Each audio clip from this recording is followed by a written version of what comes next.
ছাত্র জনতার অভ্যুত্থানে শেখ হাসিনার পালানো ও ভারতে আশ্রয় নেওয়ার পর থেকেই বাংলাদেশ নিয়ে যে অপপ্রচার চলছিল তা বহুগুণে বাড়ে পতাকা অবমাননার দায়ে ইসকনের বহিষ্কৃত নেতা চিন্ময় দাস গ্রেফতারকে কেন্দ্র করে। মোদী সরকারের নিয়ন্ত্রিত সংবাদ মাধ্যমের সঙ্গে সামিল হয় দেশটির কট্টর হিন্দুত্ববাদী দল বিজেপির নেতাকর্মীরা। শেষমেশ ওই স্রোতে গা ভাসান পশ্চিমবঙ্গের মুখ্যমন্ত্রীও। কার্যত রাজনৈতিক নেতাদের আশকারা পেয়েই সোমবার আগরতলায় বাংলাদেশের সহকারী হাইকমিশনে নেক্কারজনক হামলা চালায় হিন্দু সংঘর্ষ সমিতির সমর্থকরা। অবশ্য এই ঘটনায় কড়া প্রতিক্রিয়া দেখাচ্ছে বাংলাদেশ সরকার। ব্যাপক বিক্ষোভ হয়েছে ঢাকাসহ জেলায় জেলায়। এরপর ভারতীয় হাইকমিশনারকে তলব করে কড়া ক্ষোভের কথা জানায় পররাষ্ট্র দফতর। এমনকি দিল্লিকে ভিয়েনা কনভেনশনের কথা স্মরণ করিয়ে দিয়েছে ঢাকা। ভারতীয় আধিপত্যের চক্রান্ত রুখতে রাজপথে রাজনৈতিক দল, বিভিন্ন সংগঠন ও প্ল্যাটফর্ম, প্রতিবেশী দেশটির ষড়যন্ত্র ঠেকাতে মাঠে সাধারণ ছাত্র জনতাও। যে সংখ্যালঘুকে ট্রাম্প কার্ড করে অপপ্রচারের খেলায় মেতেছে ভারতীয় বিভিন্ন মহল ও কট্টর হিন্দুত্ববাদী সংগঠন এবং রাজনৈতিক দল, তাতে ক্ষুব্ধ দেশের সাধারণ হিন্দু সম্প্রদায়ও। গত সোমবার রাতে বাংলাদেশ নিয়ে অপপ্রচার ও হাই কমিশনের হামলার প্রতিবাদে বিক্ষোভ মিছিল করে ঢাকা বিশ্ববিদ্যালয়ের জগন্নাথ হলে সনাতনধর্মী শিক্ষার্থীরা। দেশের বিভিন্ন জেলায় রাজনৈতিক দল কিংবা সাধারণ জনতার ব্যানারে যে বিক্ষোভ হয়েছে তাতেও অংশগ্রহণ ছিল সাধারণ হিন্দুদের। জাতি ধর্ম ভেদে ভারতীয় আগ্রাসনের বিরুদ্ধে সম্প্রীতির ডাকে নিজেদেরকে এক বলেই মনে করছেন বাংলাদেশিরা। এদেশ একটি শান্তিপ্রিয় দেশ, এদেশে কোনো সংখ্যালঘু বা সংখ্যাগরিষ্ঠের মাসেল পাওয়ার এখানে নেই। আমরা চাই এদের সকলে মিলে একটা সুন্দরভাবে সমৃদ্ধির দিকে এগিয়ে যাক। হিন্দু মুসলিম সবাই ভাই ভাই, আমরা সবাই একত্রে থাকতে চাই। এখানে কোনো হিন্দু বৈষম্য কোনো সুযোগ নাই।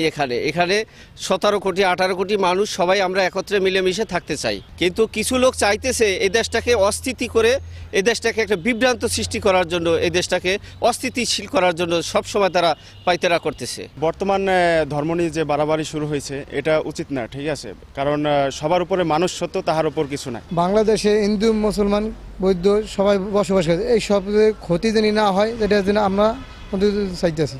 বাংলাদেশে সাম্প্রদায়িক সম্প্রীতি ক্ষুণ্ণ হওয়া নিয়ে ভারতীয় মিডিয়ার প্রচারিত ও প্রকাশিত তথ্যের প্রতিবাদ করেছে দেশের সনাতন ধর্মাবলম্বীরা। স্বাধীনতা সার্বভৌমত্বের প্রতি আসা যে কোনো আঘাতকে রুখে দিতে একতাবদ্ধ থাকার প্রত্যয় তাদের। এই দেশ আমাদের, আমরা এই দেশেই থাকব, আর মরলেও আমরা এই দেশেই মরব। আমরা কোনো খণ্ড বা কোনো কিছু চাই না। আমরা চাই সম্প্রীতির, হিন্দু মুসলমান বুদ্ধ খ্রিস্টান আমরা সবাই সম্প্রীতিতে বসবাস করি। সেই সম্প্রীতি নিয়ে আমরা বাঁচতে চাই, এই সম্প্রীতি নিয়ে আমরা থাকবো। বাংলাদেশে অখণ্ডতা রক্ষার জন্য যদি এদেশের জন্য রক্ত দিতে হয় অবশ্যই আমি দেব। আমি এদেশের জন্য যুদ্ধ করেছি, আবার যুদ্ধ করতে প্রস্তুত আছি। আমরা এদেশের আপামর জনগণ সহ আমরা সবাই জাতীয় ঐক্য এবং অখণ্ডতা সার্বভৌমত্বে বিশ্বাস করি, এবং আমরা আরও বিশ্বাস করি যে বাংলাদেশের বিরুদ্ধে যে গভীর ষড়যন্ত্র চলছে, যে ধরনের মিথ্যা প্রচারণা প্রপাগান্ডা চলছে, আমরা এর তীব্র নিন্দা জানাই। এদিকে জাতীয় ঐক্যের ডাক দিতে রাজনৈতিক দল, ছাত্র সংগঠন ও ধর্মীয় সম্প্রদায়ের নেতাদের সঙ্গে বৈঠক করেছেন প্রধান উপদেষ্টা ডক্টর মোহাম্মদ ইউনূস।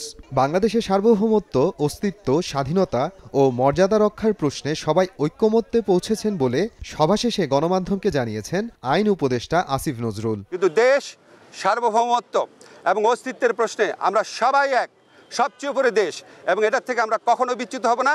বাংলাদেশকে দুর্বল, শক্তিহীন, নতজানু ভাবার কোনো রকম অবকাশ নাই। এদিকে ভারতীয় মিডিয়ার অব্যাহত অপপ্রচার পারস্পরিক সম্পর্ক উন্নয়নের অন্তরায় বলে মনে করেন বিশ্লেষক ও পর্যবেক্ষক মহল। আর হাসিনা সরকারের পতনের পর থেকে সাম্প্রতিক ইস্যুতে ভারত সরকারের অবস্থান নিয়ে সমালোচনাও করেছেন দেশটির অনেক সাংবাদিক। মোহাম্মদ আফরানুল ইসলাম, সময় সংবাদ।